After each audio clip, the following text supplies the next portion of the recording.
You must have seen the video of this Lance Corporal serving in the Nigerian army who came out with a public statement a few days ago concerning the current insecurity ravaging the northern part of Nigeria.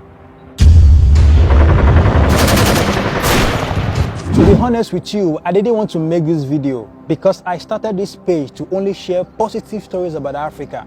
Because over the years, the African continent has gotten a lot of negative vibes from the mainstream media, and this has affected our image and the way the rest of the world perceives us. But the story of Lance Corporal Martins really touched my heart, and I feel like I'll be betraying the people I intend to protect, the people I love, if I do not make this video. It is sad to acknowledge that Nigeria is currently ranked the third most terrorized country in the world, and there are a lot of African countries on the list. I will tell you about Lance Corporal Martins later, but it's important for us to understand how all of this began. Boko Haram was founded in Nigeria in 2002 by Muhammad Yusuf. His aim was to purify Islam in northern Nigeria and also make the whole of Nigeria an Islamic state. The ideology of the sect was built on Salafism, which advocates for strict adherence to Sharia law.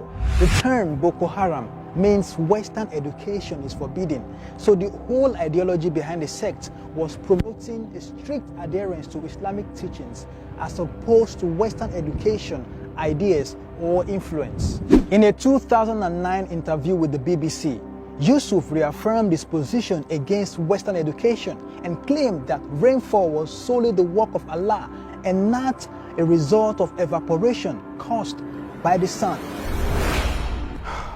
This is where it gets interesting. It's important for you to understand that Islam originated from the Arab world before it was spread to Africa through wars, conquest, slavery, and in some cases, trading. But Arab countries like the UAE and Saudi Arabia have embraced cloud seeding to help induce artificial rainfall to meet up with their fresh water demands. This is to tell you that the people who brought these religions to us have subtly moved on to science, technology, and other innovations, while Africans who accepted the religion are stuck with recycling primitive ideas. One of the results is the Boko Haram insurgency. From 2002 to the next 7 years, Yusuf took the advantage of the high unemployment rate and low literacy level in that region to recruit, indoctrinate, and radicalize a lot of young people. And that was the beginning of the nightmare that will never end. Muhammad Yusuf was killed in 2009 by the police in the Boko Haram uprising. And that was when the group formally launched an armed struggle against the Nigerian state. From that time till now, Boko Haram has killed hundreds of thousands of people, and they have displaced millions of people from their homes. They are now in IDP camps, they are refugees in their own country. It's really a sad situation. So what is the solution? The war against Boko Haram cannot be won by only ammunition because it's an ideological war. If you kill 10 terrorists today, there are hundreds of them waiting to replace the 10 you killed because the war runs on an ideology. So until that ideology is countered, it's impossible to win this war.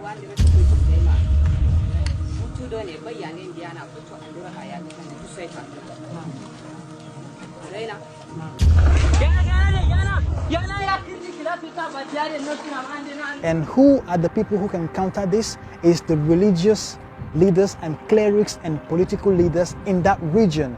They have to actively engage in continuous sensitization of their people, because if I go there to sensitize them, they might see me as an enemy. So it's workable for people from that region to sensitize their people. The other reason why the war against Boko Haram insurgency cannot be won is because of another ideology in that region, which is the Almanjiri system. Now, in case you don't know what it is, it means that a parent will give birth to a child and dump that child as young as 2 years old in Islamic schools, and they do not have proper education. They do not have parental care. These children go around the streets begging, and when they beg, that is how they can feed. Now, look at these children. All they know all their lives is Islamic teachings. So what do you expect of them when they grow up? You had sex and brought these children to this world. They never begged you to come. So it is your responsibility to take very good care of them. So the thing is, if we do not address this menace of this Almanjari system, the Boko Haram insurgency will not be won, because they have already an army waiting to be recruited. So what do you expect from children who are not employable? They can join terrorist groups. As I speak to you now, over 10 million kids are roaming the streets in this region of Nigeria because of this system. And that is why the battle cannot be won if we do not address and stop the Almanjari system, provide employment and provide adequate and proper education for the people in the region. And you will see that this battle against insurgency will die a natural death. And the last reason why this battle cannot be won is because the people with this ideology, it's possible that some of them have infiltrated the Nigerian military. And that is why a lot of the operations of our military men are being sabotaged. They are being ambushed and they are killed in high numbers. And this is why Lance Corporal Martins came out to accuse the Chief of Army Staff of not being loyal to defeating this war against insurgency.